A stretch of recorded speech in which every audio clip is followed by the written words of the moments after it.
राधे राधे दोस्तों, कैसे हैं आप सभी लोग। आप सभी का स्वागत है मेरे चैनल में। आज की वीडियो में मैं आप लोगों को सुनाने जा रही हूँ हरितालिका तीज व्रत की कथा। तो चलिए इस वीडियो शुरू करते हैं। वीडियो शुरू करने से पहले यदि आपने मेरे चैनल को सब्सक्राइब नहीं किया है तो प्लीज़ मेरे चैनल को सब्सक्राइब करें और वीडियो पसंद आए तो वीडियो को लाइक ज़रूर करें। तो चलिए अब व्रत की कथा प्रारंभ करते हैं। तो यह व्रत भाद्रपद शुक्ल पक्ष की तृतीया को किया जाता है।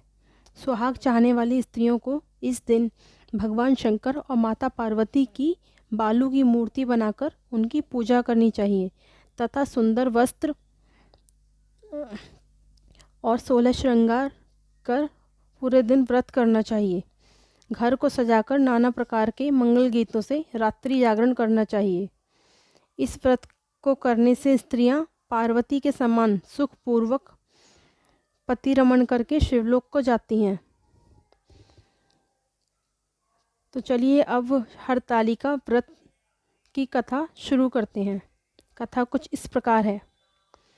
एक समय शंकर जी ने पार्वती जी को कहा कि एक बार तुमने हिमालय पर्वत पर जाकर गंगा किनारे मुझको पति रूप में पाने के लिए कठिन तपस्या की थी।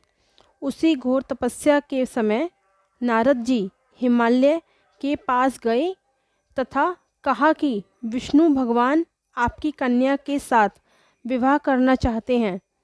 नारद जी की बात को तुम्हारे पिता ने स्वीकार कर लिया। फिर नारद जी विष्णु जी के पास गए और कहा कि आपका विवाह हिमालय ने पार्वती के साथ करने का निश्चय किया है, आप इसकी स्वीकृति दें। नारद जी के जाने के पश्चात पिता हिमालय ने तुम्हें भगवान विष्णु के साथ निश्चित किया गया विवाह संबंध बतलाया। यह बात सुनकर तुम्हें अत्यंत दुख हुआ।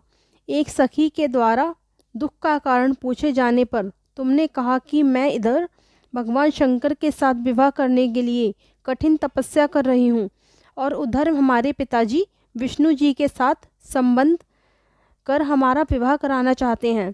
तुम मेरी सहायता करो, अन्यथा मैं अपने प्राण त्याग दूंगी। सखी ने धीरज देते हुए कहा, मैं तुम्हें ऐसे वन में ले चलूंगी कि तुम्हारे पिता को पता भी नहीं चलेगा। इस प्रकार तुम सखी सम्मति से घने जंगल में चली गईं। इधर तुम्हारे पिता हिमालय घर में इधर उधर तुम्हें खोजने लगे, पर जब तुम्हें ना पाया तो बहुत चिंतित हुए, क्योंकि तुम्हारे पिता ने नारद जी को विष्णु और तुम्हारी विवाह कराने के लिए वचन दिया था। वचन भंग की चिंता ने उन्हें मूर्छित कर दिया।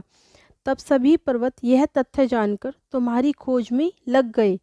उधर सखी सहित तुम सरिता नदी के किनारे एक गुफा में मेरे नाम की तपस्या करने लगी। भाद्रपद शुक्ल पक्ष तृतीया को उपवास रखकर तुमने सरिता नदी के किनारे शिवलिंग स्थापित करके पूजन तथा रात्रि जागरण भी किया। तुम्हारे इस कठिन तप व्रत के कारण मुझे तुरंत तुम्हारे पूजन स्थल पर आना पड़ा। तुम्हारी मांग तथा इच्छा के अनुसार तुमको मुझे अर्धांगिनी रूप में स्वीकार करना पड़ा। तत्पश्चात मैं तुरंत कैलाश पर्वत पर चला गया। प्रातः वेला में जब तुम पूजन सामग्री नदी में छोड़ रही थी, उसी समय हिमालय राज उस स्थान पर पहुंच गए। वे तुम दोनों को देखकर पूछने लगे कि बेटी तुम यहाँ कैसे आ गई। तब तुमने विवाह वाली बात उनको बता दी। वे तुम्हें घर बुला लाए। तब शास्त्र विधि से तुम्हारा मेरे साथ विवाह संपन्न हुआ। हरितालिका व्रत का नामकरण सखी द्वारा हरि जाने पर इसका नाम हरितालिका पड़ा। शिवजी ने पार्वती से यह भी बताया कि जो स्त्री इस व्रत को परम श्रद्धा से करेगी उसे तुम्हारे समान ही अचल सुहाग मिलेगा।